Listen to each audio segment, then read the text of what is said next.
Bonjour à vous et bienvenue dans ce 180e épisode de votre podcast Le Buller, le podcast qui va vous donner envie de lire de la bande dessinée. Dans ce dernier épisode de la 5e saison, comme l'an passé à la même époque, je vous propose de découvrir en ma compagnie 6 promenades consacrées à la bande dessinée en France et en Belgique, des expositions qui vous attendent en ces vacances d'été, de Paris à Bruxelles en passant par Angoulême. En attendant d'en savoir plus sur cette promenade estivale que je vous ai concoctée, je vous propose de découvrir mon coup de cœur principal, un album parfaitement bien de saison en cette semaine particulière, incroyable histoire des Jeux Olympiques et Paralympiques en bande dessinée, paru chez Petit à Petit. Quant à la seconde partie du podcast, il vous propose donc 6 promenades avec dans l'ordre une découverte de l'exposition parisienne consacrée à la bande dessinée au Centre Pompidou, une exposition incontournable qui finit de consacrer le 9e art. Un crochet par Lyon au musée des tissus et des arts décoratifs pour une exposition consacrée à Hugo Pratt et son personnage fétiche Corto Maltese. Direction Strasbourg ensuite pour y découvrir le travail de Julie Doucet au musée Tommy Ungerer, une exposition baptisée Rétrospection qui revient sur la carrière de l'artiste canadienne. C'est à Angoulême que se poursuit la visite avec 2 expositions temporaires à la Cité internationale de la bande dessinée et de l'image, l'une consacrée aux super-héros Marvel et la seconde au lien entre la cuisine et le 9e art. On franchira ensuite la frontière direction Bruxelles où se déroule au musée de la bande dessinée une grande exposition qui tourne autour de l'éditeur Le Lombard et une autre qui met en lien le jazz et la BD. Enfin, la promenade se terminera du côté de Blois pour y découvrir la série Pico Bog dans une exposition gratuite disponible à la maison de la BD jusqu'à la fin de l'été. Et comme le podcast Le Buller existe aussi sur les réseaux sociaux, ne manquez pas de retrouver en images cet album et ses 6 promenades sur mon compte Instagram lebuller.podcast. Voilà, vous savez tout sur ce qui vous attend dans cette vingtaine de minutes que vous allez passer en ma compagnie. Il me reste à vous souhaiter une bonne écoute et je l'espère aussi, de bonnes futures lectures et de belles promenades estivales.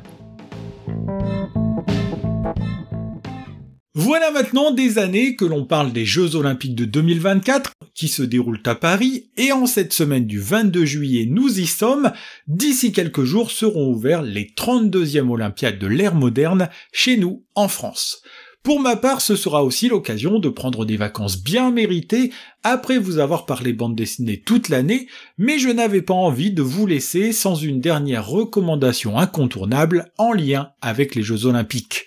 C'est tout naturellement que je me suis tourné vers un album sorti le mois dernier en librairie, un titre qui, vous allez le découvrir, est complètement de saison, histoire incroyable des Jeux Olympiques et Paralympiques. Si vous connaissez la collection des docu-BD chez Petit à Petit, et si vous me suivez régulièrement, c'est certain que vous connaissez, vous savez que j'ai une affection pour ces titres qui mélangent habilement bande dessinée et partie documentaire, ici sur 224 pages.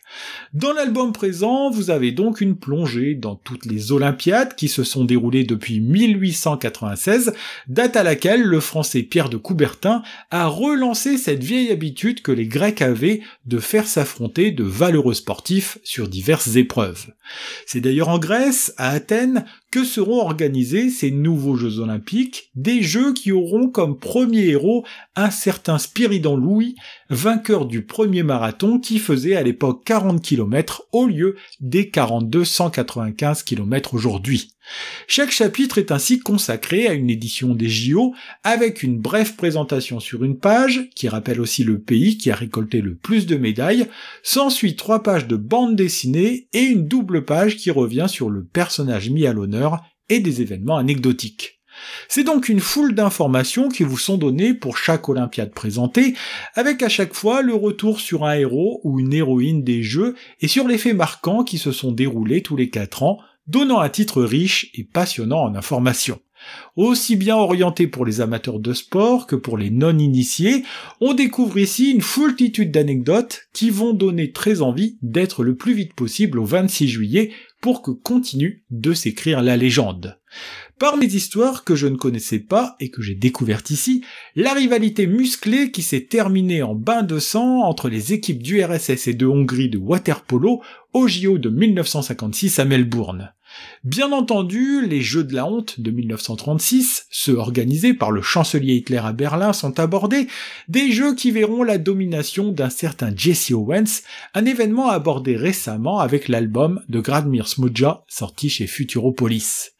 Les Français ne sont pas oubliés, comme c'est le cas pour Serge Beck, lui qui en 1960 est l'un des premiers héros des premiers Jeux paralympiques officiels, en s'imposant en escrime en fauteuil. C'est d'ailleurs l'une des grandes forces de cet ouvrage, ne pas faire l'impasse sur les Jeux paralympiques et offrir au lecteur quelques histoires passionnantes pour ces athlètes que parfois la légende a laissé de côté. Que ce soit le bras d'honneur du sauteur à la perche Koza, le point tendu et ganté des athlètes noirs américains Tommy Smith et John Carlos, l'attentat de Munich en 1972 ou la révélation Nadia Comaneci en 1976 au Canada, chaque Olympiade est ainsi mise en avant à travers un exploit ou un fait marquant. L'autre grande force de l'ouvrage est de proposer un dessin varié pour chaque bande dessinée. On retrouve ici un auteur différent pour chaque histoire, avec quelques jolis noms du 9e art qui signent ici 3 pages. Parmi les auteurs présents, citons Clément Fabre, Arnaud Jouffroy, Anne Royan, Sylvain d'Orange, Gabriel et Di Caro, ou encore Laurine Lestra, mais la liste est bien plus longue que cela, et chaque histoire est un ravissement pour les yeux. Même si les styles diffèrent, il règne toutefois une certaine unité, et l'avantage de ce titre est de permettre de picorer les anecdotes de ci de là, faisant de ce titre l'album idéal à avoir à portée de main les jours prochains. C'est à Tony Lourenço, un habitué de cette collection, que nous devons la partie scénario et documentaire de ce titre, lui qui fait ici un gros travail pour rendre cet ouvrage aussi captivant que plaisant à lire, parole d'amateur de sport. Disponible en librairie depuis le 5 juin dernier, Histoire incroyable des Jeux Olympiques et Paralympiques fait partie de ces albums à avoir dans sa bibliothèque, un titre que l'on prendra assurément plaisir à ressortir, même une fois les Jeux Olympiques en France terminés.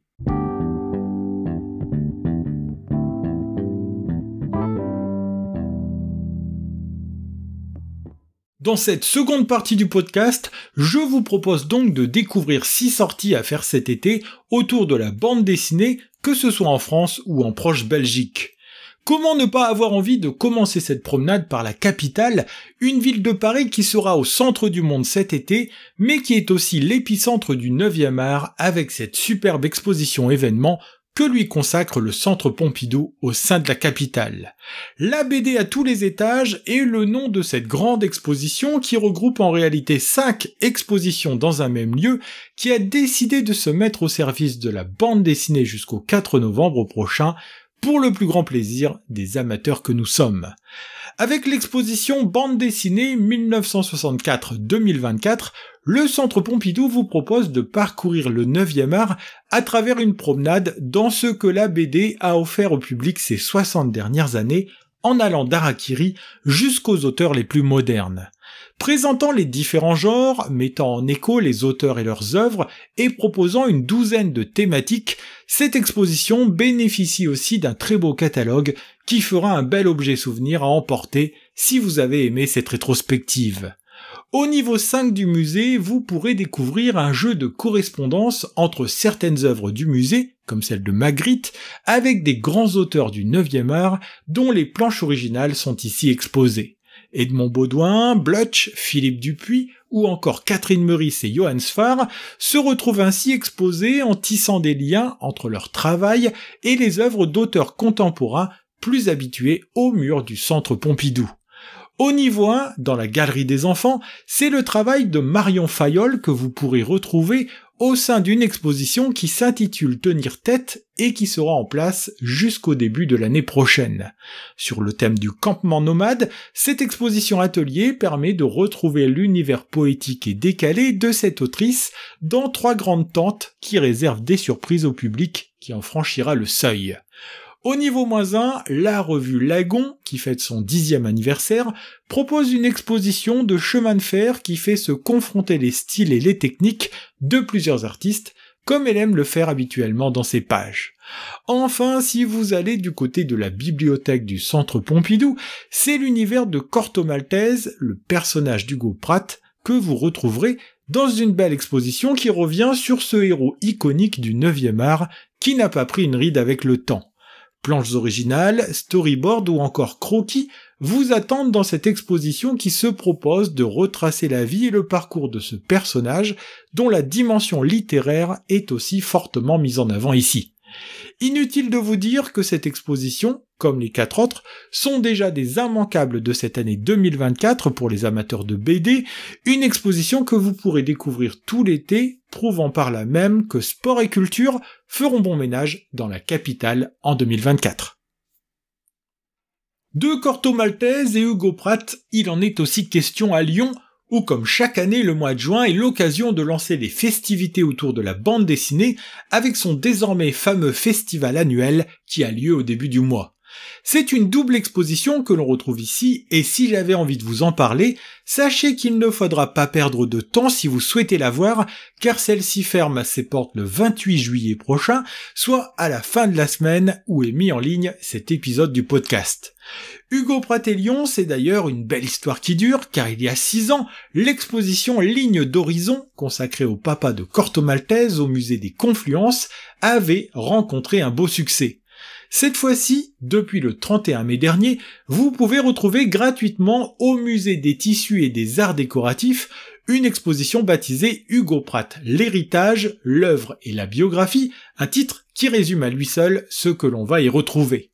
En partenariat avec l'Institut culturel italien de Lyon, c'est l'occasion de se replonger dans l'œuvre de Pratt, une œuvre qui est aussi un vecteur exceptionnel de la culture italienne dont le créateur de Corto Maltese est un digne représentant. Ici, 27 panneaux accueillent les visiteurs pour présenter l'œuvre de l'auteur italien et montrer son travail, sans compter quelques originaux qui accompagnent cette promenade culturelle à la découverte de cet auteur de génie. Exposition onirique et bilingue, français et italien, un espace vidéo permet aussi de prolonger cette aventure en son et en images pour une plus grande immersion encore. À noter qu'à cette occasion, des planches originales des aventures de Corto Maltese, reprises par Juan Diaz-Canales et Rubén Pereiro, sont aussi présentées, l'occasion de voir que l'héritage de cet auteur de génie est encore bien vivant aujourd'hui. Comme je le disais d'entrée, ne tardez pas si cette exposition vous intéresse, celle-ci fermera bientôt ses portes, une exposition à ne pas manquer si vous êtes amateur de 9e art et si vous vivez ou si vous êtes de passage dans la capitale des Gaules.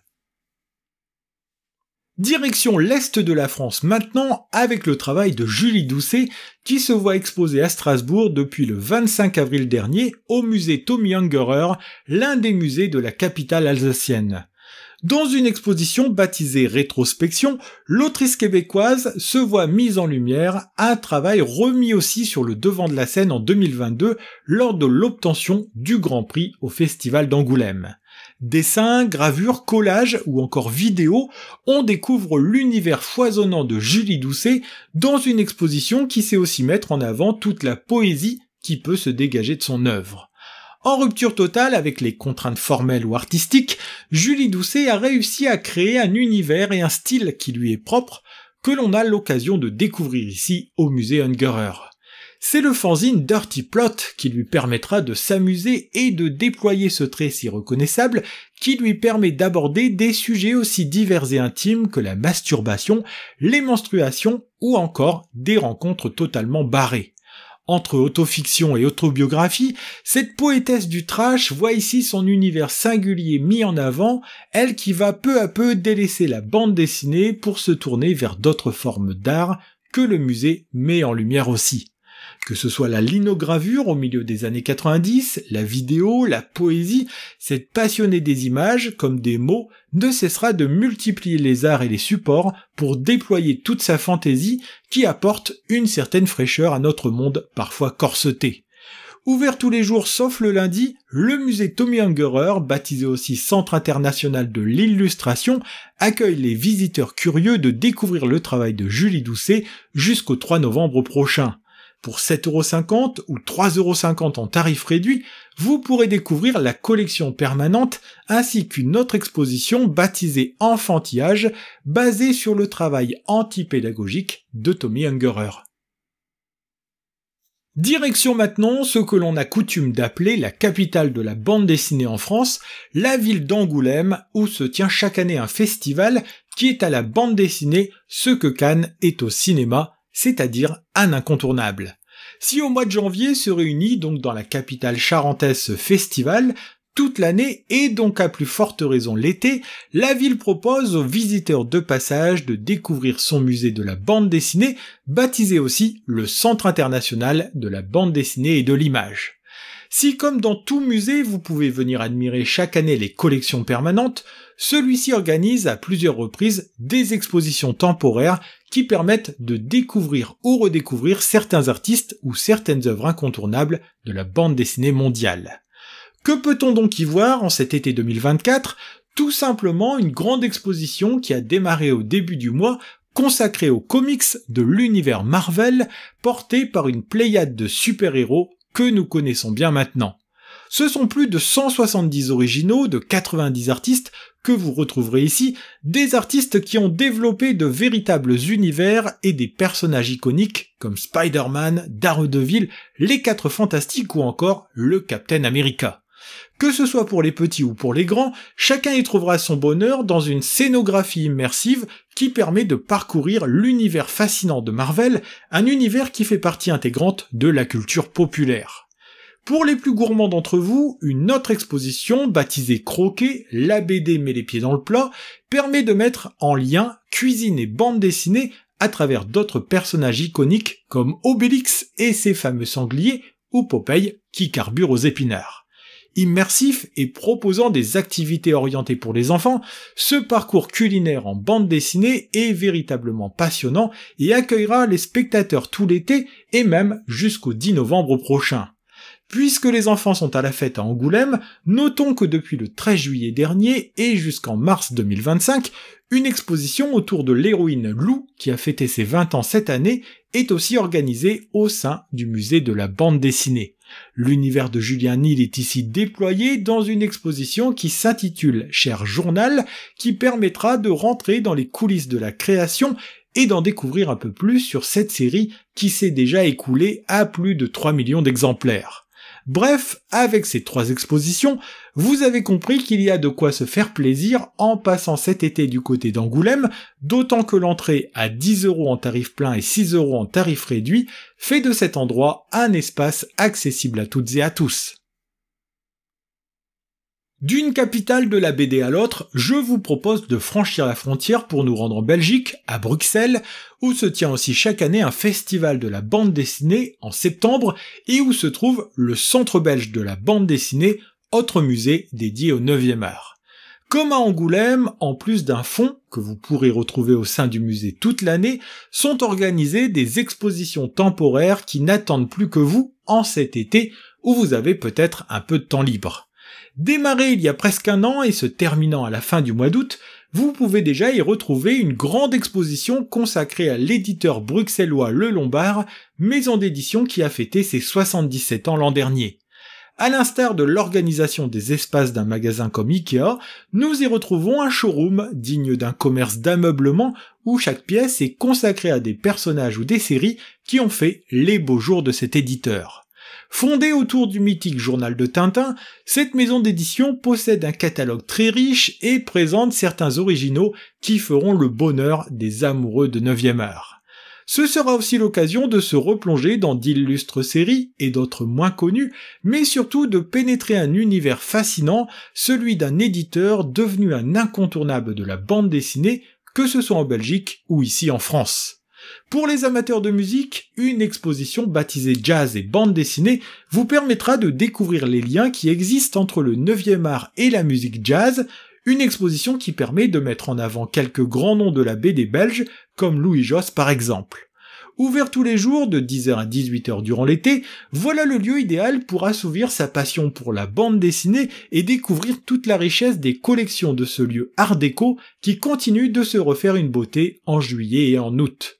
Enfin, si vous flânez dans les rues de Bruxelles, pensez à lever la tête pour admirer les superbes fresques murales consacrées aux grandes séries et aux grands héros de la BD franco-belge. Vous en trouverez près d'une 50aine dans l'ensemble de la ville. De Tintin, en passant par Gaston Lagaffe, les Schtroumpfs ou Lucky Luke, la ville regorge de belles façades sur lesquelles se sont installés les grands héros de la bande dessinée franco-belge pour le plus grand plaisir des passants.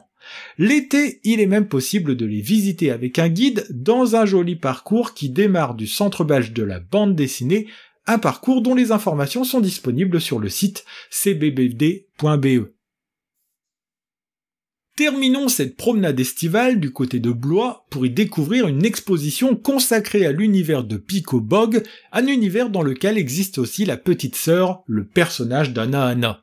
Lui est roux, elle est blonde, les deux sont hauts comme 3 pommes, et ils mettent beaucoup de vie dans une famille, tout ce qu'il y a de plus normal, que l'on prend toujours plaisir à redécouvrir d'un album à l'autre. C'est en partenariat avec la galerie parisienne Daniel Maguen que l'on peut retrouver cette exposition depuis le 25 juin dernier à la Maison de la BD, une exposition qui sera ouverte tout l'été jusqu'au 31 août prochain. Cette exposition sera surtout l'occasion de découvrir de superbes originaux à l'aquarelle d'Alexis Dormal, le dessinateur talentueux de cette série dont la maman, Dominique Roch, en signe le scénario. Si vous ne connaissez pas leur univers, ce sera l'occasion de faire connaissance avec les personnages et cet humour si caractéristique que l'on se plaît à retrouver d'un album à l'autre.